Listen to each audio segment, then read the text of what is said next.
ሰላም ጤና ይስጥልኝ ውድ የዩቲዩብ ቻናል ቤተሰቦች፣ የሰዓቱን ሰበር መረጃዎች ይዤላችሁ ቀርቤያለሁ። ከዜናዎቹ ጋር እስከ ፍጻሜው አብራችሁን ቆዩ። ኢራን በባህሬን የሚገኘውን የአማዞን ዳታ ማዕከል መምታቷን አስታወቀች። የኢራን አብዮታዊ ዘብ ዛሬ ባወጣው መግለጫ በባህሬን የሚገኘውንና ንብረትነቱ የአሜሪካ የቴክኖሎጂ ተቋም የሆነውን አማዞን ዳታ መሰረተ ልማት መምታቱን ገለጸ። በመግለጫው ይህ ጥቃት የተፈጸመው ኦፕሬሽን ናስር 2 የተሰኘ መጠሪያ ባለው ዘመቻው አካል መሆኑን ጠቅሶ በክሩዝ ሚሳኤል መሰረተ ልማቱ ሙሉ በሙሉ መውደሙን አስታውቋል። ይህንን ጥቃት የፈጸመው አሜሪካ በቅርቡ በኢራን ዳርሆቪን ውስጥ ባሉ መሰረተ ልማቶች ላይ ላደረሰችው ጉዳት ቀጥተኛ መልስ ለመስጠት መሆኑንም አስረድቷል። በዚህ ጉዳይ ላይ ይህ ዘገባ እስከተዘጋጀበት ጊዜ አሜሪካም ሆነ አማዞን የሰጡት ማስተባበያም ሆነ መግለጫ የለም። የአሜሪካው ፕሬዝዳንት ዶናልድ ትራምፕ የእስራኤሉ ጠቅላይ ሚኒስትር ቤንያሚን ኔታንያሁ ወደ አሜሪካ በሚመጡበት ወቅት ምንም አይነት የእስር አደጋ እንደማይገጥማቸው በይፋ አስታወቁ።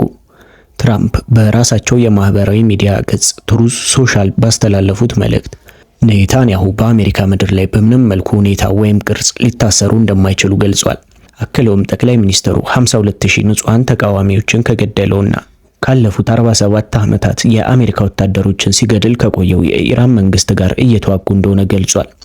ይህ የትራምፕ ጠንካራ መግለጫ የወጣው የኒውዮርክ ከተማ ከንቲባ ዞህራን ማምዳኒ ኔታንያሁ በተባበሩት መንግስታት ድርጅት ጠቅላላ ጉባኤ ላይ ለመሳተፍ ወደ ኒውዮርክ በሚመጡበት ጊዜ በዓለም አቀፉ የወንጀለኞች ፍርድ ቤት ICC የእስር ትዕዛዝ መሰረት በቁጥጥር ስር ለመዋል የሚያስችሉ ህጋዊ መንገዶችን እያጠና መሆኑን ከተናገሩ በኋላ ነው። ፕሬዝዳንት ትራምፕ በመልእክታቸው መታሰር የሚገባቸው አካላት ኢራንን ወደዚህ ያልተጠበቀ የሞትና የጥፋት አዙሪት የመሩት ሰዎች እንጂ ኔታንያሁ አይደሉም ሲሉ አጽንኦት ሰጥተዋል። አሜሪካና እስራኤል የዓለም አቀፉ የወንጀለኞች ፍርድ ቤት ICC አባል ባለመሆናቸው የአሜሪካ መንግስት የፍርድ ቤቱን የእስር ትዕዛዝ እንደማይቀበለውና እንደማያስፈጽመው ይታወቃል። እስራኤል የሐማስ ከፍተኛ ወታደራዊ መሪን መግደሏን አስታወቀች። የእስራኤል መከላከያ ኃይል ባወጣው መግለጫ የሐማስ ጋዛ ብርጌድ ኦፕሬሽን ኃላፊ የሆነው አድሃም ኢብራሂም ሻባን ናሲም መገደሉን ገለጸ። እንደ መግለጫው ግለሰቡ በኦክቶበር 7 ቀን 2023 ጥቃት ታጣቂዎቹን ወደ ደቡባዊ እስራኤል በማስገባት ወረራ የፈጸመ ከመሆኑም በላይ በርካታ ሰዎችን አግቶ የወሰደ ሰው ነው። በዚያን ቀን በደረሰው ወረራ ወደ 1200 ያህል ሰዎች መገደላቸውንና ከ250 በላይ መታገታቸውንም አውስቷል። ቀደም ሲል በጋዛ ብርጌድ የስለላ መኮንንና የሻለቃ አዛዥ የነበረው ናሲም በተለያዩ ጊዜያት በእስራኤል ወታደሮች ላይም ጥቃት መፈጸሙንም አስረድቷል። በቅርቡ ደግሞ የተኩስ አቁም ስምምነቱን በመጣስ ሐማስን እንደገና ለማደራጀት በጋዛ ከተማ ውስጥ አሸባሪዎችን በመመልመልና በማሰልጠን ስራ ላይ ተሰማርቶ እንደነበር የጠቀሰው መግለጫው በእነዚህ ምክንያቶች ግለሰቡን ኢላማ ማድረጉን አስረድቷል። በመሆኑም በሳምንቱ መጨረሻ ቀናት በተደረገ የአየር ጥቃት ግለሰቡ ሊገደል መቻሉን አስታውቋል።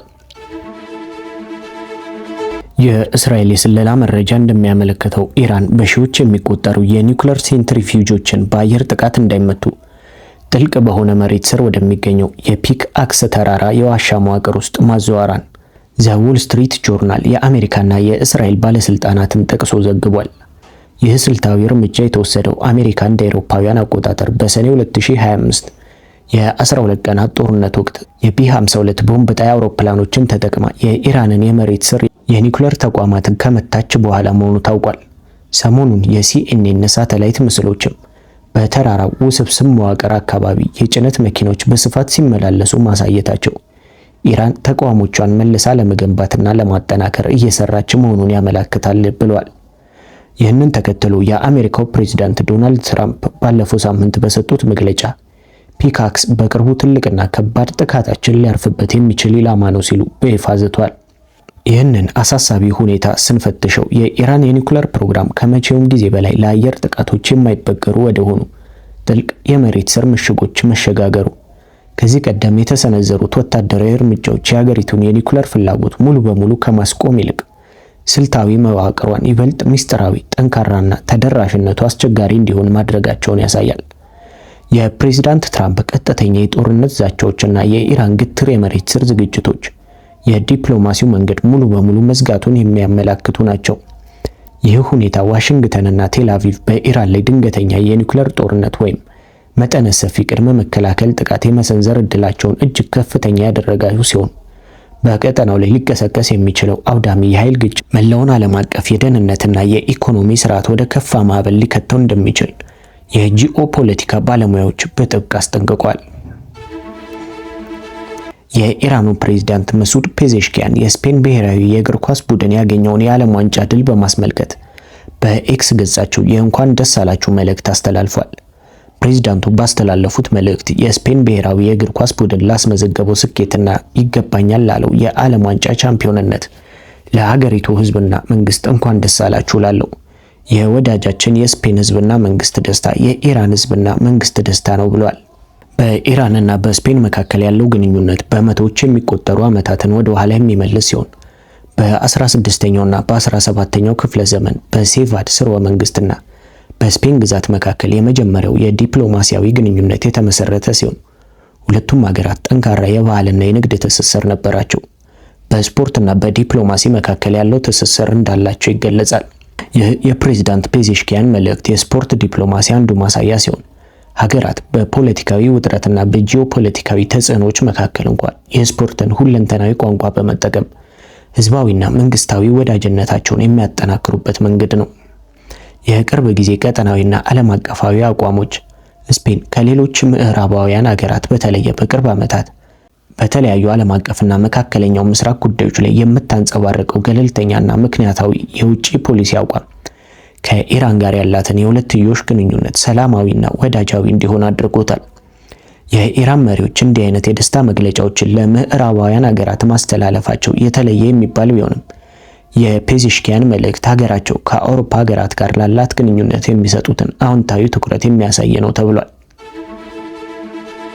የየመን ታጣቂዎች በሳውዲ አረቢያ መርከቦች ላይ እገዳ መጣላቸውን አስታወቁ። በኢራን የሚደገፉት የየመን ሀውቲ ታጣቂዎች በሳውዲ አረቢያ የመርከቦች እንቅስቃሴ ላይ ማዕቀብ መጣላቸውን ገለጹ። የታጣቂዎቹ ቃል አቀባይ ያህያ ሳሪ ይህንን አስመልክተው ዛሬ በሰጡት መግለጫ በወንጀለኛዋ ጠላት ሳውዲ ላይ ወዲያውኑ ተግባራዊ የሚሆን የባህር ጉዞ እገዳ መጣሉን ገልጿል። ይህንንም ያደረጉት ላለፉት 12 ዓመታት ሳውዲ አረቢያ በየመን ላይ ለፈጸመችው የጭቆና ከበባ ምላሽ ለመስጠት መሆኑን ጠቅሰው ክልከላውን መጣስ ከባድ መዘዝ እንደሚያስከትል አስጠንቅቋል። እንደ ዘገባዎች ከሆነ ይህ የሀውቲዎች እገዳ ተግባራዊ የሚሆነው በአፍሪካ ቀንድ ባለው የባብ ኤል መንደብ ሰርጥ ላይ ነው።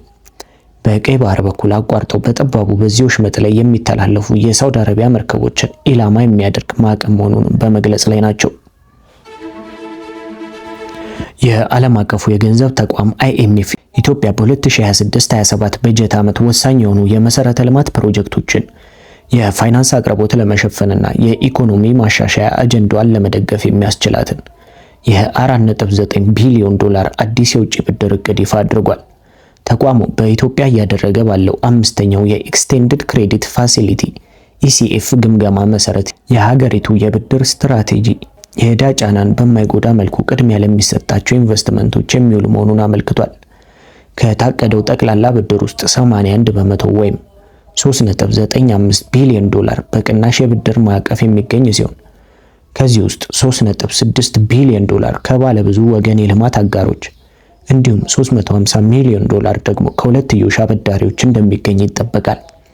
ቀሪው 950 ሚሊዮን ዶላር ደግሞ በልዩ ሁኔታ በተፈቀደ የንግድ ብድር የሚገኝ መሆኑን በሪፖርቱ ገልጿል። IMF በመደበኛ አሰራሩ የንግድ የውጭ ብድርን የሚከለክል ቢሆንም ይህ ፋይናንስ ግን በልዩ ፍቃድ ማዕቀፍ የታለፈ መሆኑን ያታውቋል። IMF ይህ በልዩ ሁኔታ የተፈቀደው 950 ሚሊዮን ዶላር የንግድ ብድር ሙሉ በሙሉ ለኮይሻ የውሃ ኃይል ማመንጫ ግድብ ግንባታ ማጠናቀቂያ እንደሚውል አስታውቋል። ተቋሙ ፕሮጀክቱን ለኢትዮጵያ የረጅም ጊዜ የኢኮኖሚ ስትራቴጂ እጅግ ወሳኝ ሲል የገለጸው ሲሆን የግድቡ ግንባታ በአሁኑ ወቅት 2/3 የተጠናቀቀ በመሆኑ ቀሪውን ስራ ለመጨረስ በቅናሽ ብድር ማግኘት ባለመቻሉ ይህ የንግድ ብድር እንደተፈቀደ አብራርቷል። ፕሮጀክቱ ሲጠናቀቅ የኤሌክትሪክ ኃይል አቅርቦትን በማሳደግ የገጠር ኤሌክትሪፊኬሽንን በማስፋፋት የኤክስፖርት ገቢን በመጨመርና የሀገሪቱን የአየር ንብረት ግቦች በማሳካት በኩል የጎላ ሚና እንደሚኖሩ ይጠበቃል። በሌላ በኩል አብዛኛው በቅናሽ የሚገኘው የብድር ፋይናንስ ኢትዮጵያ በመካከለኛው ምስራቅ ጦርነት ምክንያት እያጋጠማት ያለውን የኢኮኖሚ ጫና እንድትቋቋም ለማገዝ እንደሚውል ተቋሙ አመልክቷል። የጦርነቱ መባባስ የነዳጅና የማዳበሪያ የማስመጣት ወጪም በከፍተኛ ሁኔታ እንዲያሻቅብ ከማድረጉም በላይ በሀገሪቱ የክፍያ ሚዛን ላይ ያሳደረውን ከፍተኛ ጫና ለማቃለል ይህ ፋይናንስ ወሳኝ ድርሻ ይኖረዋል ተብሏል። ለሰዓቱ ያስኩላችሁ ሰበር መረጃዎች እነዚህን ይመስሉ ነበር። በቀጣይ በሌላ መረጃ እስከምንገናኝ ቸር ሰንብቱ።